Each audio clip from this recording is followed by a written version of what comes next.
안녕하세요. 저는 AJ 킴입니다. 이 시간을 통해 여러분을 만나 뵙게 되어 대단히 반갑습니다. 오늘부터 이 프로그램을 통해서 영어 발음에 대한 여러분의 궁금증을 풀어드리고 또 가장 효과적으로 영어 발음을 익히는데 제가 조금이라도 도움이 되었으면 합니다. 곧바로 영어 발음 이야기로 들어가 보겠습니다. 먼저 영어 발음이 왜 중요한지부터 생각해 볼까요? 이건 너무도 당연한 얘기지만 영어를 듣고 말하려면 발음은 매우 중요합니다. 영어로 된 글을 읽거나 쓰기를 할 때 영어 알파벳을 아는 것은 기본이죠. 알파벳을 모르고 어떻게 글을 읽거나 쓸 수가 있겠습니까? 그런데 영어 듣기와 말하기에서는 이 발음이 알파벳과 같은 역할을 하는 겁니다. 그래서 영어 발음을 정확히 알지 못하면 당연히 듣기와 말하기가 어려워지겠죠? 하지만 영어 발음을 정확히 들을 수 있고 정확하게 소리를 낼 수 있다면 영어 듣기와 말하기를 훨씬 쉽게 배울 수 있게 될 것입니다. 영어 발음이 이렇게 영어 학습의 기본이 되는데 문제는 영어 발음을 배우기가 정말 쉽지 않다는 것입니다. 한국어와 영어는 서로 너무나 다른 언어이기 때문에 거의 모든 발음에서 큰 차이가 납니다.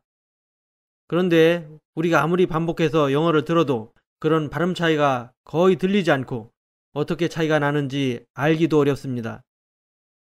귀로 듣고도 발음 차이를 구분할 수 없는데 입으로 정확하게 영어 발음 소리를 내는 것은 더 어렵겠죠? 사실 발음이라는 것이 한번 모국어가 완전히 몸에 배어 습관화되면 고치기가 어렵습니다. 한국어와 영어 사이처럼 외국어가 아니더라도 같은 언어에서도 지역적 방언에 따라 발음 차이가 나타납니다. 그런데 이러한 조그만 차이조차도 극복하기가 어렵습니다. 우리나라에서도 쌍시옷을 잘 발음하지 못해서 쌀을 탈로 발음하는 경우도 있고요. 그렇기 때문에 수천 년 전부터 같은 언어를 쓰는 민족 사이에 내전이 벌어지면 상대인 적을 구별하기 위해 어떤 차이가 나는 특정 발음을 해보도록 시키는 것이 아주 흔한 방법이었습니다. 이렇게 즉석 발음 시험을 치러서 합격하지 못하면 죽게 되는 거고요. 이렇게 다른 발음을 배우는 것은 바로 눈앞에 생과 사가 달려 있어도 잘 되지 않습니다. 다시 말해 다른 발음을 익히는 것이 죽어도 잘 안 된다는 것은 수천 년 전부터 잘 알려진 상식이었습니다. 그래서 그냥 발음을 듣고 따라 해보라는 방식으로는 죽어도 잘 안 된다는 것을 염두에 두고 발음 학습을 시작해야 합니다. 또 하나 생각해 봐야 할 것이 있는데요. 영어를 모국어로 쓰는 수많은 원어민들이 영어를 가르치고 있는데도 발음은 왜 제대로 가르칠 수 없을까요? 그 이유는 우리가 말을 할 발음기관이 거의 무의식적이고 자동적으로 움직이기 때문입니다. 발음을 만들어내는 우리의 혀나 입술, 성대 같은 기관은 말을 하는 본인도 의식하기 전에 거의 자동적으로 움직여갑니다. 그래서 말을 하면서도 자신이 그 발음을 어떻게 하고 있는지 모를 수밖에 없습니다. 더구나 한국어 발음이 영어와 어떤 차이가 나길래 힘들어 하는지는 더더욱 이해할 수가 없습니다. 그래서 원어민이라도 영어 발음을 잘 가르치기는 정말 힘들겠죠? 우리가 실제로 발음을 어떻게 하는지 스스로 설명할 수 있나 한번 해볼까요? 간단한 우리말 인사를 한번 해보시죠. 안녕하세요 하고요. 안녕하세요. 이렇게 한번 해보시죠. 자, 다 해보셨나요? 자, 그럼 각자가 이 단순한 인사말 한마디를 하기 위해서 혀, 턱, 입술, 성대, 목 등등을 어떻게 움직여 소리를 냈는지 설명할 수 있나요? 까마득하죠? 불가능합니다. 원어민이라도 발음을 가르치기가 얼마나 어려운지 이제 이해가 되죠? 그래서 무작정 듣고 따라해보라는 식으로는 정확한 발음을 익히기가 거의 불가능합니다. 그래서 근본적으로 새로운 방식으로 시작해야 할 필요가 있습니다. 제가 지금부터 설명드릴 새로운 방식은 한국어와 영어의 발음 차이를 가져오는 근본 뿌리에서부터 출발을 하는 것입니다. 뿌리부터 시작하여 줄기가 올라가고 가지와 잎사귀가 자라고 결국 열매가 열리는 순서로 최대한 자연스러운 길을 따라가야 합니다. 그래서 이번 시간과 다음 시간에는 영어 발음의 근본 뿌리에 대한 설명을 드리고 이를 바탕으로 세 번째 시간부터는 실제 각 발음으로 들어가 학습하는 순서로 진행하겠습니다. 자, 그렇다면 한국어와 영어의 발음이 다른 근본 뿌리는 어디에 있겠습니까? 한국어와 영어의 발음이 서로 다르게 독특하게 형성된 근본 뿌리는 바로 말의 전체적인 특징에서 차이가 나기 때문입니다. 말의 전체적인 특징이란 각각의 세부 발음이 아니고 인토네이션과 같은 전체적인 운율을 말합니다. 그래서 한국어와 영어는 각자의 전체적인 운율에 적합하게 각자의 발음이 형성된 것입니다. 한국어의 전체적인 운율은 음절로 끊어지기 때문에 음절어라고 부릅니다. 이에 비해서 영어의 전체적인 운율은 강세가 일정한 간격으로 연결되기 때문에 강세박자어라고 합니다. 그래서 한국어는 음절을 가장 잘 만드는 방식으로 발음이 발달했고, 영어는 강세를 가장 잘 만드는 방식으로 발음이 형성된 것입니다. 이 차이가 바로 한국어와 영어의 발음 차이를 가져오는 뿌리입니다. 이렇게 볼 때 영어 발음에서는 강세 박자가 가장 중요하고 강세 박자는 강세 발음이 중심이 되어 만들어냅니다. 그렇기 때문에 영어 발음의 핵심은 강세 발음이고, 강세 발음을 어떻게 만들어내는가 하는 것이 모든 영어 발음을 배우는데 뿌리 역할을 하는 것입니다. 한국어는 영어와 달라서 빠르게 음절을 만들어내야 하는 그런 언어입니다. 빠르게 음절을 만들기 위해서는 혀에 들어가는 힘을 빼야 하고, 입술이나 혀끝 또는 목 부근 혀를 가볍게 그리고 빠르게 움직여서 공기 흐름을 막아야 합니다. 그래서 영어같이 힘을 주어 강세를 만들 수가 없습니다. 힘이 들어가면 그렇게 빠르고 가볍게 움직일 수가 없습니다. 그렇기 때문에 한국 사람에게는 이 강세 발음이 무엇인가 이것조차도 익숙하지 않습니다. 그래서 목소리의 높낮이를 나타내는 고저와 강약을 잘 구분하지 못하는 사람도 많습니다. 다음에 들려드릴 이 두 가지를 들어보면서 목소리 고저와 강약의 차이를 비교해 보겠습니다. 먼저 들려드릴 것은 오페라로 비발디의 아리아입니다. 여기서는 목소리의 고저, 즉 높낮이를 잘 들어보시기 바랍니다. 이어서 들려드릴 것은 오바마 미 대통령의 연설입니다. 여기서는 고저가 아니라 강약을 어떻게 주는지를 잘 들어보시기 바랍니다. 내용을 이해하려 하지 말고 강세를 어떻게 만들어내는지 느껴보면 됩니다. 자, 들어보실까요?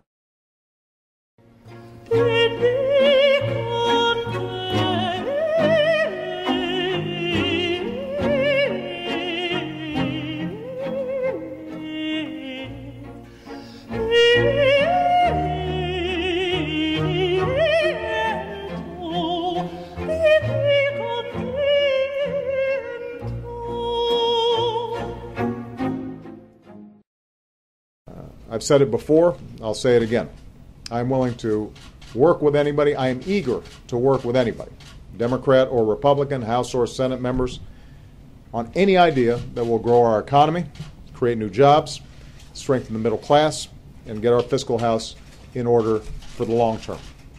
I've never believed that Democrats have a monopoly on good ideas, and despite the differences over the issue of shutting down our government, I'm convinced that Democrats and Republicans can work together to make progress for America. 앞에서 들은 아리아는 목소리로 높낮이를 표현하고 있죠. 그리고 다음에 나온 오바마 대통령의 말은 높낮이는 거의 없고 강약으로 구성되어 있습니다. 먼저 들은 오페라에서 잘 나타나는 것처럼 목소리 높낮이는 목 중간에 있는 성대로 냅니다. 성대를 좁혀서 높은 소리를 내고 성대를 넓혀서 낮은 소리를 내게 됩니다. 물론 영어 말에서도 높낮이를 조금씩 사용하기도 합니다. 하지만 영어 발음에서 가장 중심이 되는 것은 강세 발음을 통해서 강세 박자를 만들어내는 것입니다. 이제 목소리 강약이라는 것이 고저와는 차이가 있다는 것을 이해하셨죠?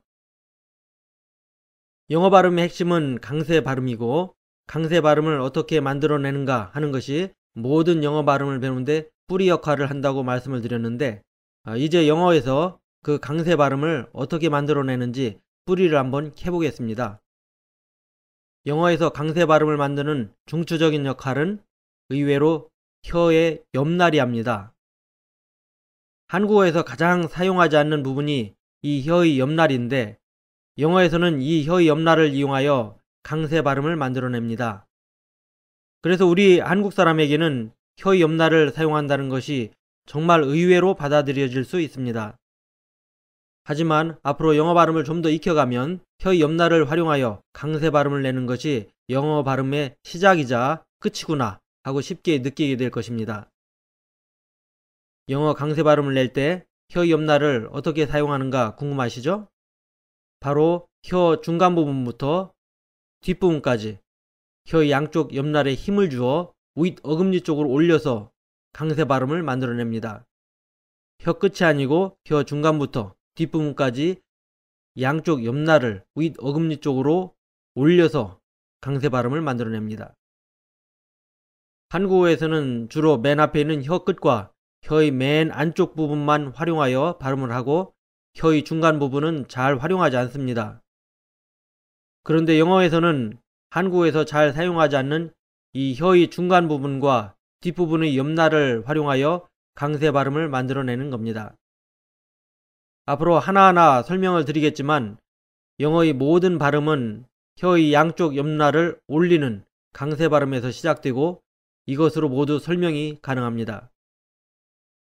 원어민들은 혀의 옆날 사용을 기준으로 많은 발음을 구분하는데 우리는 그 차이가 들리지도 않고 무시하기 때문에 영어 듣기와 말하기가 어려워지는 것입니다.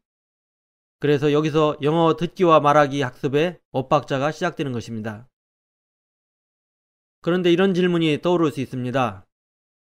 강세 발음이 왜 영어의 표준 발음이 되죠? 강세가 오지 않는 비강세 발음이나 변형된 발음, 야금, 생략된 발음 이런 것들은 어떻게 해야 하죠? 이런 질문이 있을 수 있습니다. 음절어인 한국어에서는 음절 단위로 발음이 이루어지기 때문에 각 발음의 변화가 아주 적습니다. 그래서 한글로 발음을 거의 그대로 적을 수도 있습니다. 하지만 영어는 같은 발음이라도 변화가 매우 큽니다. 쉽게 생각해서 같은 발음이라도 강세의 정도에 따라서 다른 발음이 됩니다. 해당 발음에 제1강세가 오는 경우, 제2강세가 오는 경우, 강세가 오지 않는 경우 이렇게 경우에 따라서 발음이 많이 달라집니다. 뿐만 아니라 말의 속도에 따라서도 발음이 달라집니다. 말을 느리게 또박또박 할 때의 발음과 빠르게 발음하고 넘어가야 하는 경우는 아주 다릅니다. 그래서 원래의 강세 발음으로 발음하는 경우가 있는가 하면 완전히 발음이 생략되어 전혀 들리지 않는 경우까지 너무도 다양하게 이런 발음이 나타납니다. 더 나아가 영어 발음은 서로 연결되는 인접 발음에 따라서 크게 발음 변화가 일어납니다. 한국어에서도 자음이 서로 인접할 때 자음접변 현상 같은 것이 일어나죠. 음절로 구분되는 한국어와는 달리 영어는 음악과 같은 강세 박자 언어이기 때문에 각 발음이 연결되어 발음이 됩니다. 심지어 중간에 모음이 없이 두세 개의 자음만으로 연결되는 경우도 아주 흔합니다. 그런데 각 발음이 연결되다 보니까 앞뒤에 연결되는 발음의 영향을 받을 수밖에 없고 이에 따라서 많은 변화가 일어나게 됩니다. 한 예로 정관사 the도 모음으로 시작하는 단어 앞에서는 the 이렇게 발음이 변하죠. 왜 이렇게 발음이 변할 수밖에 없는지는 나중에 자세히 설명을 드리겠습니다. 이렇게 보면 영어 발음은 셀 수 없을 만큼 많은 수의 발음들이 나올 수 있습니다.